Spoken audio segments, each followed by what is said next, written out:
This video was produced by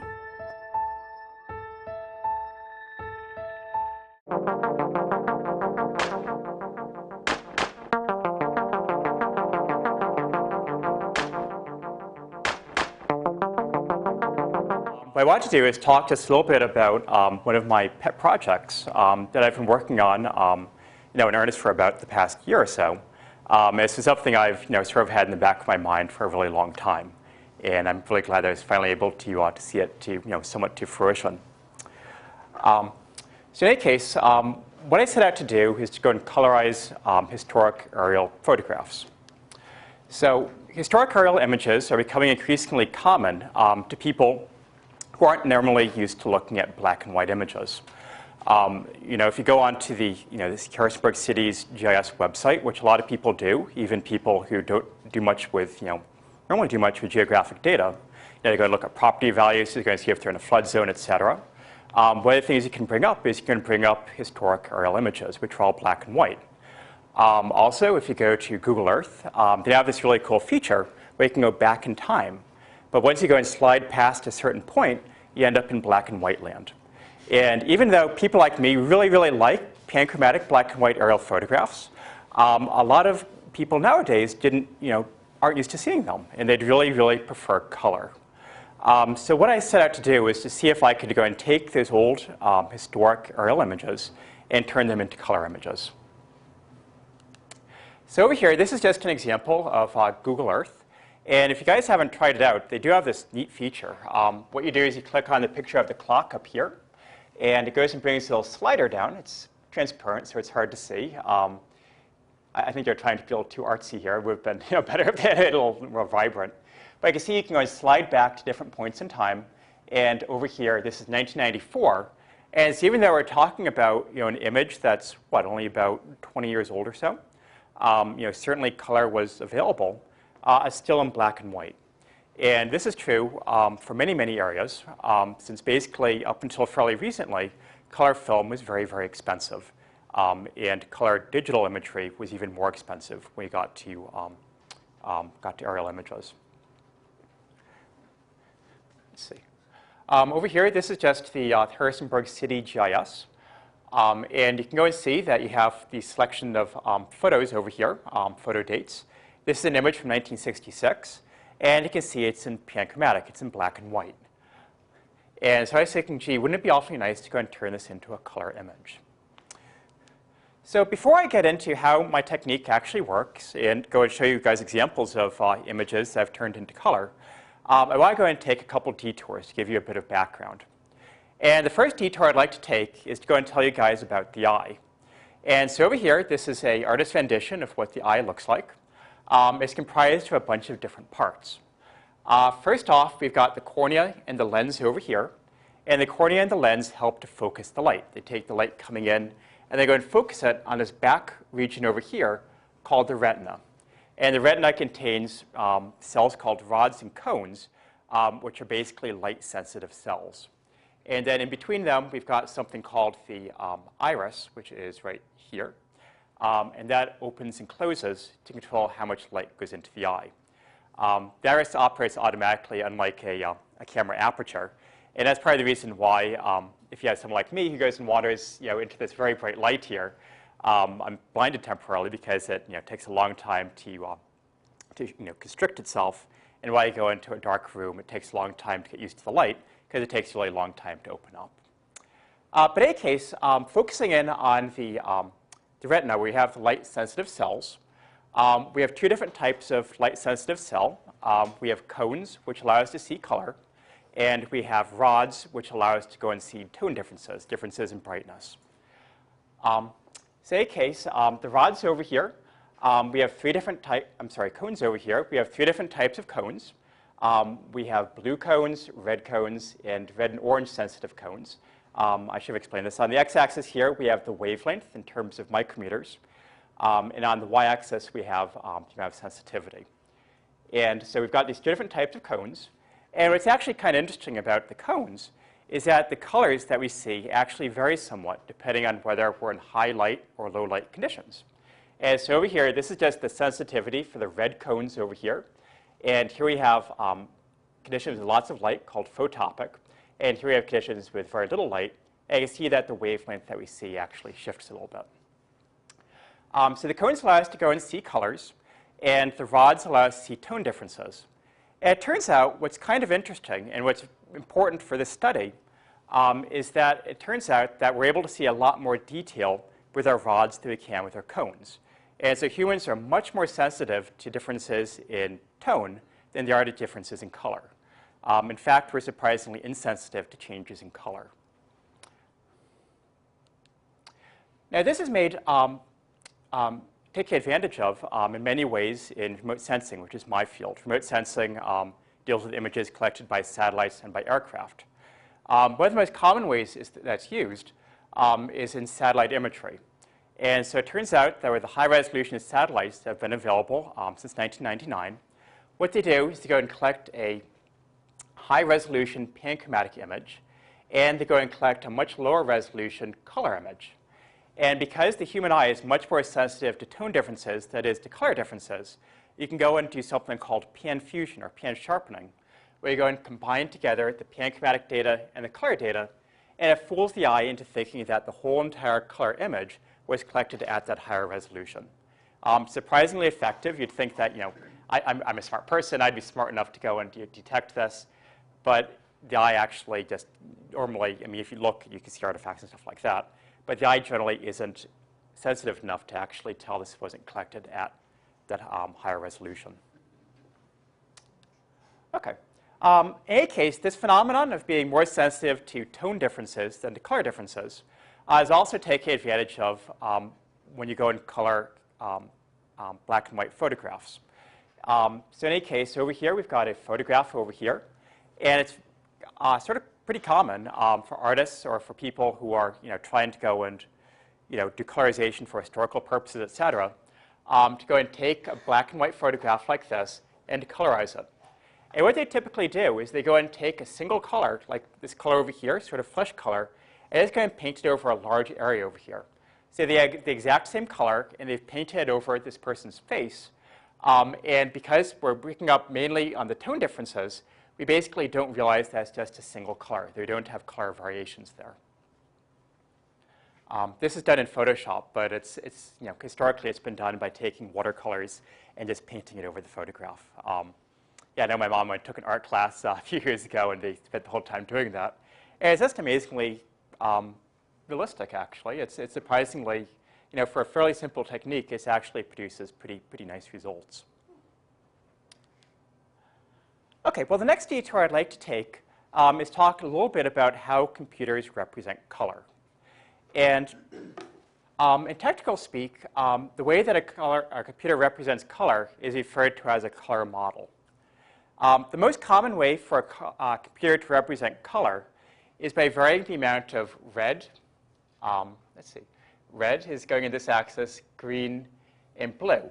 And it turns out that by varying the amount of red, green, and blue in a pixel of an image, you can produce every single color the eye can see. Basically, imagine having 3 different faucets, a red faucet, a green faucet, a blue faucet. Combine those together, and you can produce any color that you like. You just combine them in different proportions. So this is the one that is most commonly used on computers. As the one that's most commonly used in remote sensing. However, it turns out that's not the best color model for either pan sharpening the images or for colorizing the historic images. And so a common model over here, which is often used for processing that high-resolution satellite imagery, is called the intensity hue saturation color space, or color model. And the way that one works is that you have something called the intensity. I stole this one from Microsoft. They call it luminosity for some reason. But intensity is basically how bright or how dark the pixel is. And then what we have is we have the hue, which is an angle. So it circles around here, 0 to 360 degrees. The circle here, you can imagine slicing out from over here. And basically, the color angle tells you what color you have. So red to magenta to blue to green to yellow to red again. And then we go and have the saturation. So the more saturated it is, the more intense the color is. And if you have a small value of saturation, you tend to have a grayer, muddier version of that color. Finally, over here, this is the color space that I am going to be using in my, in my work, or used in my work. It's the YCGCB color space. And so what we have is we have the luminosity over here, which the people who came up with this color space called Y. And then it turns out they're able to go and produce any color by varying the amount of blue and the amount of green. And basically, if you don't have much blue and don't have much green, it turns out you have a lot of red. And that's the way that works. Yeah, it's any case. But what you can imagine is having these colors here, and they can shift it up and down to control how bright the version of that color is.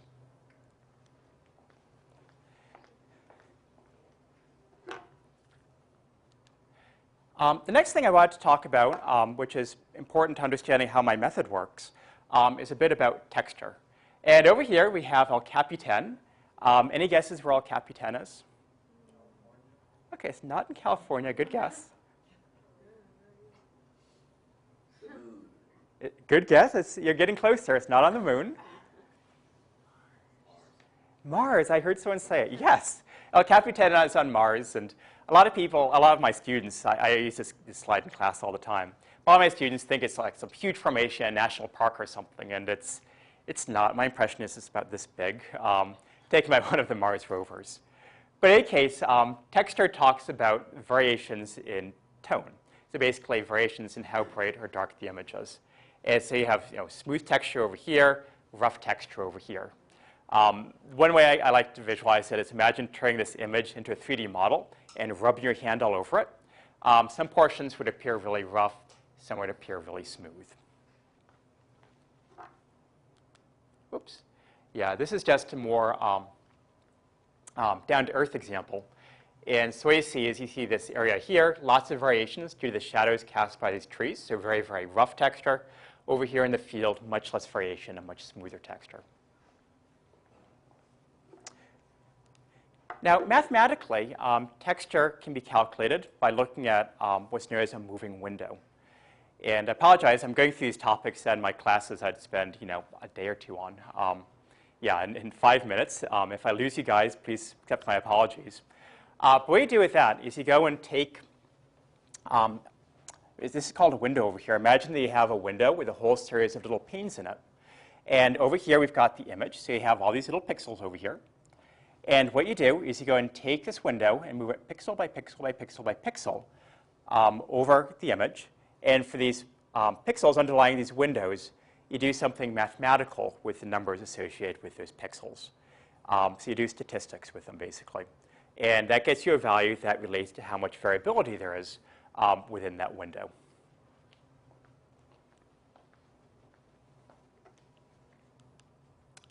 OK. Great. So on to my method. Now that we've covered a few basics, and hopefully I haven't totally lost all you guys. So the first step is to go and obtain a recent color image covering the same area as the historic image. When colorizing aerial photographs, there's a huge, huge, huge advantage we have over trying to colorize other types of image. So the color, with a historic aerial image, that place is still existing on the Earth. I mean, Harrisonburg still exists. In fact, many of the streets are the same, many of the houses are the same, et cetera, in 2008 as they were back in 1974. Try doing this to a portrait. Well, that person is probably either dead or their physical appearance has changed quite a bit over the years. So it wouldn't work for that. But it turns out that we have this huge advantage with aerial images in that we can go and come up with a modern version of the same area, basically. So step 2 is to go and calculate a whole bunch of textures. And so what these are is here's the original image. This is the image from 1974. And then over here, these are just a bunch of different textures. The size over here refers to how big that window is. So 11 by 11 means that you've got essentially 11 panes by 11 panes. 25 by 25 means you've got 25 panes by 25 panes in your moving window. And I won't get into the math, but well, I mean, this is the mean over here. This standard deviation, fairly common statistical values that people, I learned about in a statistics class back in college. And over here, this is something called the first order entropy, which is another way of getting at variability. This calculated in a somewhat different way than the standard deviation is. Okay, after I did that, I went and took the texture images and calculated the histogram. And the histogram shows how often different values appear in the image. So for example, a value of 1 might appear 200 times in the image, a value of 2 might appear 215 times, et cetera. And what I did is I went and scaled it from whatever value it was originally to a scale of 0 to 31. So here it's from 0 to 31, here it's from 0 to 31. And what I did is I went and took the textures I calculated from the historic image and the same texture metric I calculated from the modern image, and I went and did something called histogram matching. And histogram matching goes and takes the image from one date, this is 2008, and here's 1974, and makes the histograms look identical. It basically goes and shifts around the pixel values to make them make the distributions near identical.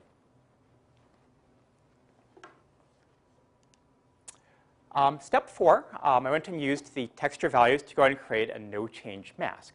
So basically, if the texture is changed too much, I went and said, some sort of change is taking place. However, if they're fairly close together, I said, you know what, between, in this case, between 1974 and 2008, chances are the landscape hasn't changed at that particular place. If there's a house there in 1974 and the texture value is about the same in 2008, that house is probably still standing. Or if there's a field in 1974, texture more or less the same in 2008, chances are it's probably still a field. And so I went and created a no-change mask, which are all these red pixels over here. And you can see over here that this is a construction site, and so this is an area that's been flagged as changed. It's not highlighted in red. Whereas a lot of these yards over here, is a yard over here, flagged as not having changed. Okay. Step number 5, and gosh, I apologize. I should keep apologizing, but it is getting a little bit technical. I'm going to come up with some, I think, are interesting images soon. So just bear with me. Sorry. Yeah, the next thing that I did is I went and took the original color image and turned it from the RGB color space into the YCG CB color space.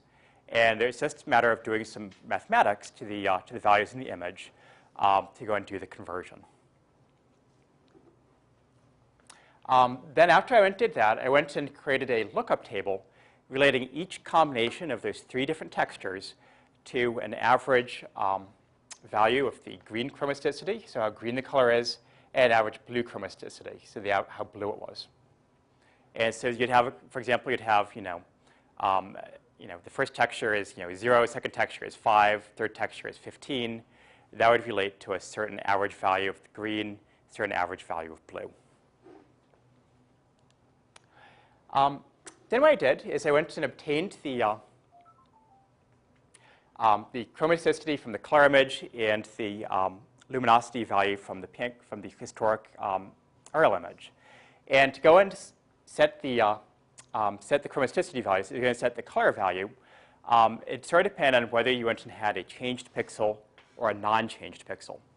So if you went and had a changed pixel, one where a change had taken place, what I did is I went and used those lookup tables. So I said, OK, for an area that has similar texture in the modern image, what sort of color is associated with it? And I applied that color to the historic image. However, if it was a no-change pixel, what I'd do is I'd look at that exact same spot, and I'd go back, or I'd go to the modern image for that exact same spot and basically steal the color for that spot and apply it. Okay. Step number 7, I went and did histogram matching to try to make the histograms for my colorized image the same as the one for the historic image. And finally, I went into IrfanView, a freeware image processing program. You can download it. It's actually a pretty cool program for being free. And I went and adjusted the colors in there to make them look prettier.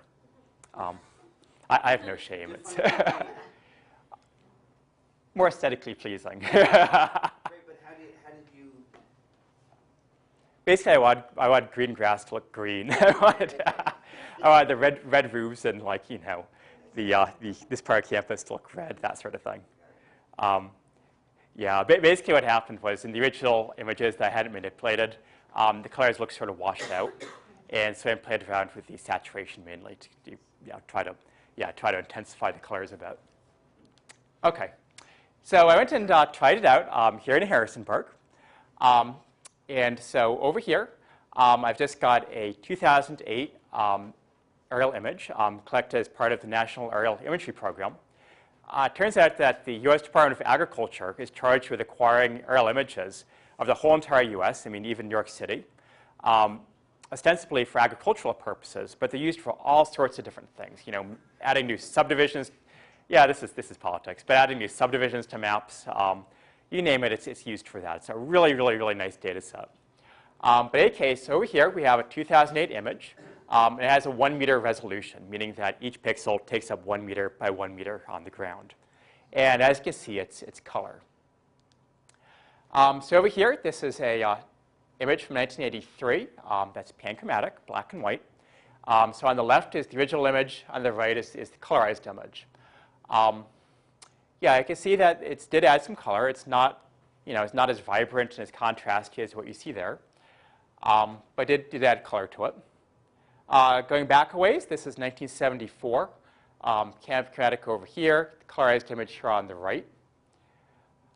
Over here, 1957, much harder to do because a lot's changed between 2008 and 1957. So there weren't as many areas where I could actually steal the color. I had to go and use those lookup tables, which resulted in more washed out colors. But that's 1957. OK, so then I decided to go and zoom in. And as you might expect, things look a little less pretty when you zoom in. So in any case, here is this side of campus, the old part of campus. Football stadium and the quad over here, 2008. Over here, going back in time, 1983, picks up the green in the vegetation. I was able to go and preserve the red color over here in the buildings. Yeah, basically the roads are more or less the right color. Going back, this is 1974. Again, it's not perfect. It probably never will be perfect. But you can see that did do a somewhat reasonable job getting the colors there. And then going back, this is 1957. This line over here isn't actually a real feature. It's basically, when they originally acquired these aerial images, each aerial image covered a really tiny area. So they had to go and mosaic together a lot of images to go and cover Harrisonburg. Actually, my students did this a couple years ago. But in any case, this is just an artifact from that mosaicing process over here. And as you can see, the colorization from 1957, a lot less good, simply because a lot more had changed. OK, over here, this is an area that I put in here because of David's interest in this area. Yeah, this is the northeast end of town, where they went and had a urban renewal project take place in the late 1950s, early 60s, I believe. Is that right? Yeah. In any case, by today's standards, it was totally botched. But in any case, so over here we have the image. We've got Rose's department stores over here.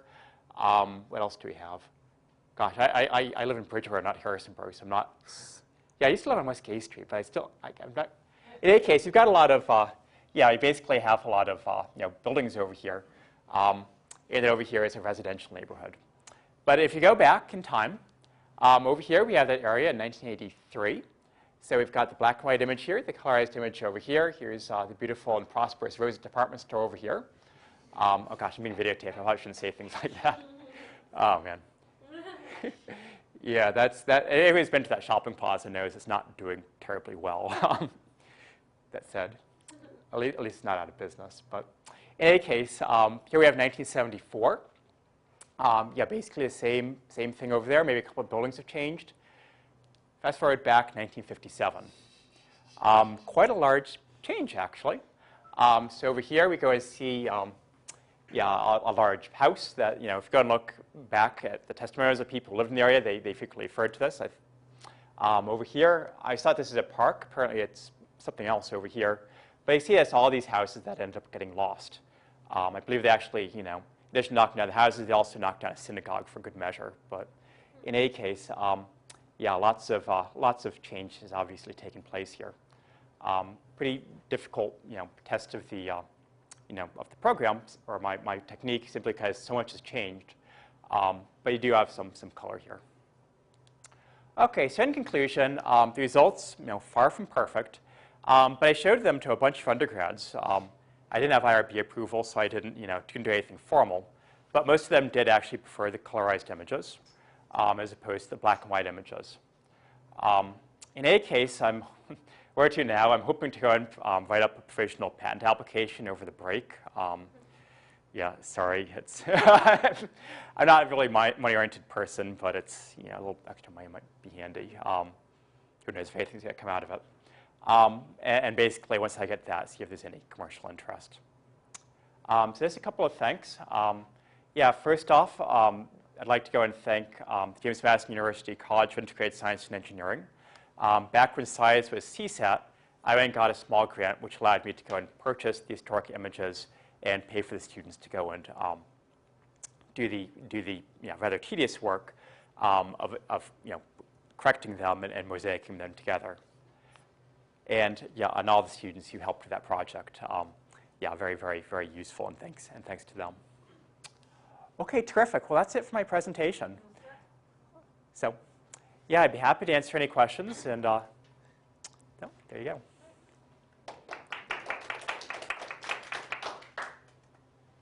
Yep. Were the film images already prints, or did you print them from? Oh gosh, actually, The black and white. Yeah. The film is actually scanned from the original transparencies. Is it? Oh. Yeah. So the U.S. Department of Agriculture has a huge aerial photography field office out in Salt Lake City, and they just have these vast archives of data there. And what you do is you basically go and fill out a paper form, mail it into them, and then they'll actually go into their archives, take out the transparency, put it onto a very fancy scanner, scan it into you, and go and mail it to you. And it's fairly affordable, actually. I mean, each image, which admittedly doesn't cover that big of an area, but each image costs $13 to have them find it in their archives, scan it, and send it to you. Maybe it's an image. I mean, is it like a piece of Harrisonburg? Yeah, just be a piece of Harrisonburg. As far as how big, that's a great question. I've never actually measured one of those. I should know this off the top of my head. I'd say it's like 1.5 miles by 1.5 miles. So it's not a huge area. But yeah, if you actually look at those original images before you do any additional processing to them, they're actually very high quality. Once you actually go and mosaic them together, and you have to go and do a procedure that corrects for scale changes, that goes and degrades the image quality a fair bit. But yeah. And when you say mosaic the images, you mean, in other words, there will be a 1.5 mile by 1.5 mile, and then another 1.5 mile. Exactly. And you have to somehow stitch those larger pieces into one coherent image. Yep. It's very, very labor intensive, which is why I'm very glad I was able to have undergrads do it. Oh man. No. Yeah, it's horrible. Actually, I went and got another small grant to go out and acquire imagery for a large section of southern Rockingham County and northern Augusta County. And I took full advantage of the students in my mid-level remote sensing class. And so basically, I've got 45 students in that class, and each one of them had to go and basically geometrically correct one image as part of a lab. So I'm not ashamed to go and use my students that way. Yep. I just wondered how much of a problem it is if the images were taken like at different times of the day or different seasons, and how that would. Yeah, it would actually potentially be quite problematic, especially if things have big seasonal changes. So, for example, if you have a forest and you have one image that was acquired, in the summer, another one acquired in January. If you have a deciduous forest, obviously huge changes there. And also time of day, yeah, definitely. You would be able then that's kind of thing you would adjust for, or would it show up? You can try to adjust for it. That's part of the, basically I was trying to match the histograms. That's part of the reason why I was doing that. To try to make it so the image statistics are the same in both images. And that corrects for some of that effect, but not all of it. Yeah, certainly if you have a big difference like, January versus June, it's, yeah, you're not going to have much luck. Do you know when those pictures were taken? I mean, did the agriculture department always come on October 13th, or did they just happen to do it when they did it? They didn't. But what they did do is at the top of every photograph, they go in and have the image number, and they also have the date when it was acquired. So yeah, gosh, I mean, with these images, generally for whatever reason, they're mostly acquired in August to October. Why, I have no clue, but yeah.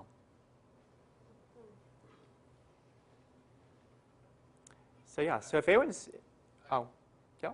Technical question. It's kind of along the same line as hers, but yeah, there's a lot of variation in terms of black and white film, how it tonally represents different colors, so it may be more or less sensitive to blue light, or yeah, light, what have you.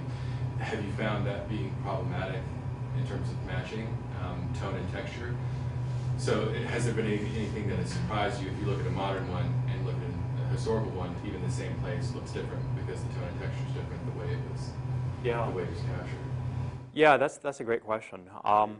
Often with the panchromatic films used in aerial photography, they actually had very similar sensitivity curves over the years. And part of the reason for that is that the people manually interpreting the images back in the day wanted to have consistent tones associated with features. So the response curves for the different films actually stayed fairly consistent on purpose. That said, I mean, if you have a color image, you turn it into black and white, you could have issues there. And I was hoping that some of that would get addressed by the histogram matching. But yeah, it wasn't perfect. But yeah, a lot of this is just trying to do something that's good enough, which is generally better than nothing. But there's always going to be sources of issues. And as you can see, I mean, the color isn't perfect. And chances are that no matter what you do, it's not going to be perfect. It's just whether it's better than having no color at all, basically. Yep. It would seem to me that standards would be kind of tough. That is, as a photographer for all these years, I mean, the standards are always changing. Yep. Emulsions are changing, things are changing all the time. And do you find that also in this process, that, as technology seems to move, that, your curves and everything are moving at the same rate? Yeah, they are, although it's something that, people doing air photography are actually pretty sensitive to.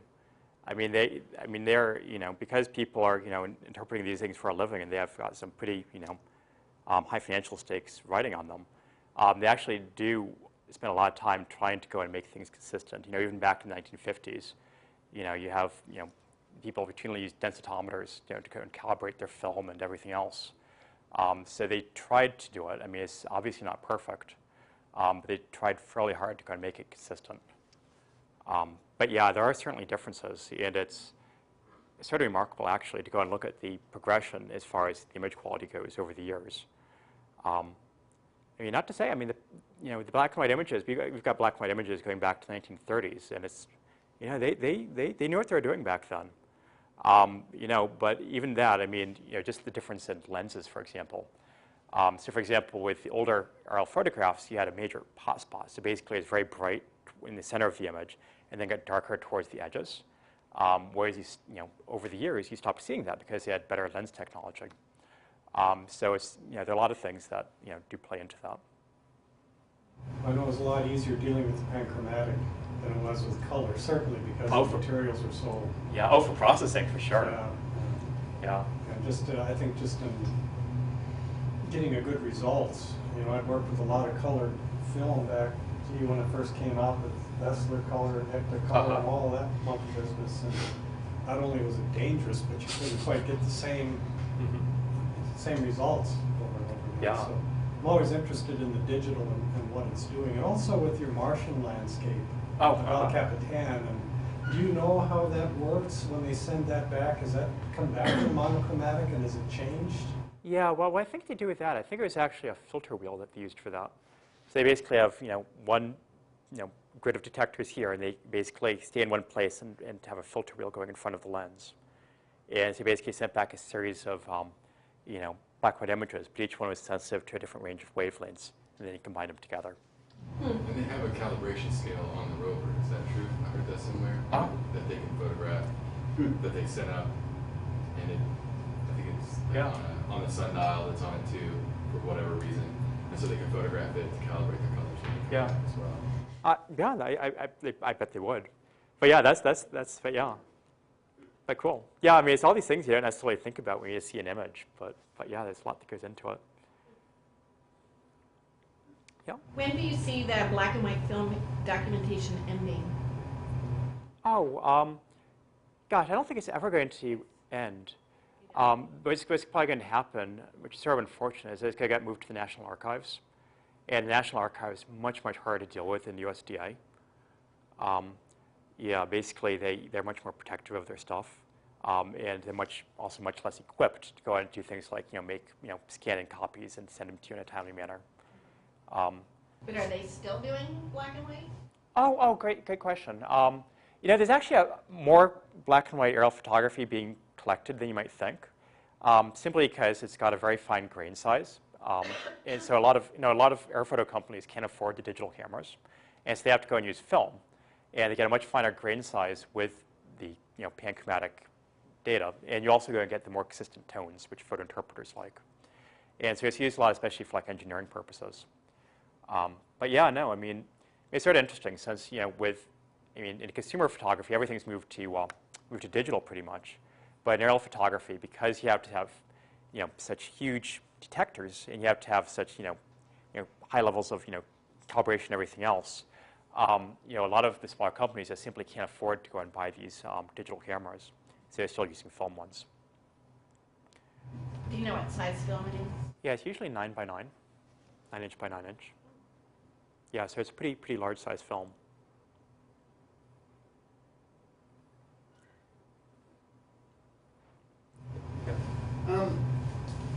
I see you're gonna write a possible patent. I've been saying that for the past 8 months, and I've posted my 12-month window, so it's. Oh man. Then it becomes public domain or something, or? Well, you can't patent it.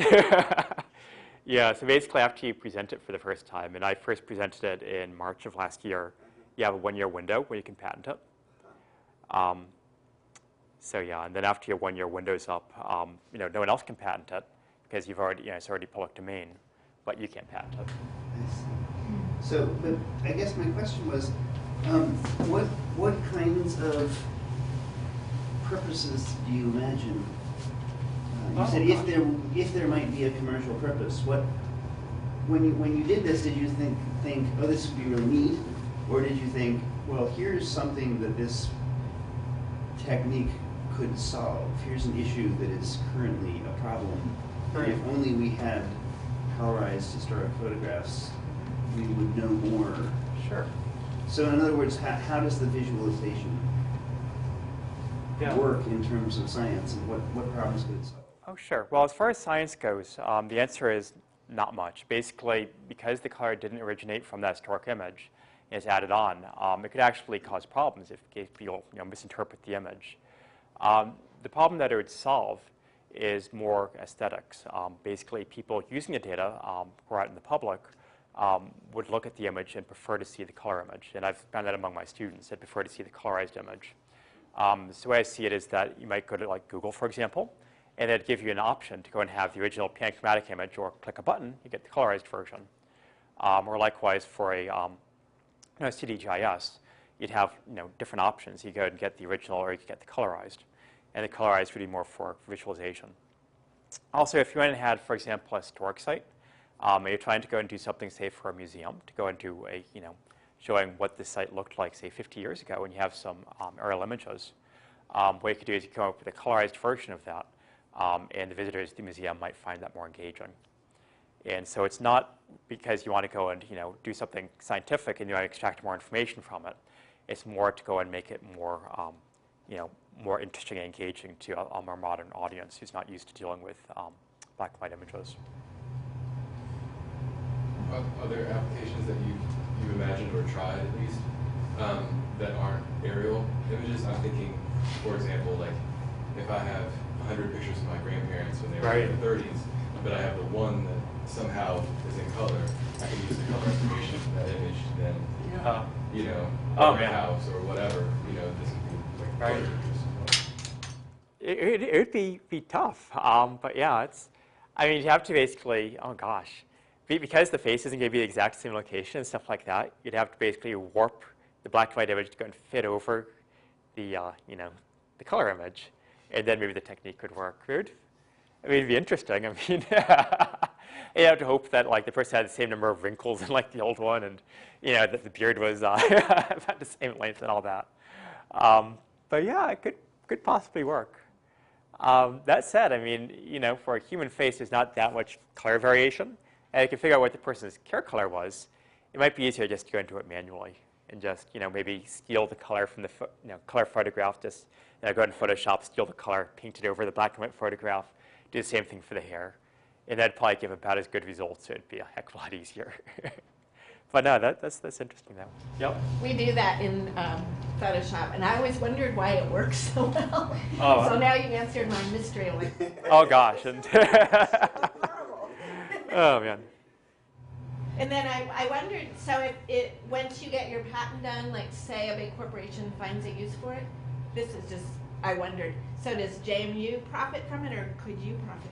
JMU is actually really, really, really nice. It's very different from pretty much all. I shouldn't say this so loud and not on tape, but it's actually much nicer than many other universities, including the university I was at before I came here, in that unless they have, I forget what the cutoff is. I want to say it's like either $6,000 or $8,000 of university money invested in it. They're not going to lay claim to it. It's all yours. And that's very different from other places. So I'm actually very grateful to JMU for that. Yeah, and I think it's something that a lot of faculty members should really take advantage of, quite frankly. These, since a lot of ideas that people come up with are ones which don't necessarily cost a lot of money, but could have a lot of economic benefit to our region and to, to our country, et cetera. So, And to make JMU look good. Oh, well, there you go. We have you, and you made a brilliant patent. Oh, yeah, no. Well, I'm an artist, and I wondered, because if I sell something, it's like it's my money. So I wondered if in other areas, what you do would be. Yeah, many other, most other universities, basically they're going to lay claim of, 50% of all the money, basically all the money that they invest into it, in addition to what they've already invested into it, plus they take 50% of any profits. In some places, more like 60+%. So it's like a New York gallery. Yes. Oh, well. Yeah, but yep. I got another question. I find it really interesting that, I remember having a conversation with Brian Augustine about this too, with nanotechnology, or with Chris Rose, who was in biology, and staining various different stages of amphibian development. And the scientists, and this isn't tremendously surprising, but got very interested in the aesthetics. Like Chris and Brian was like showing me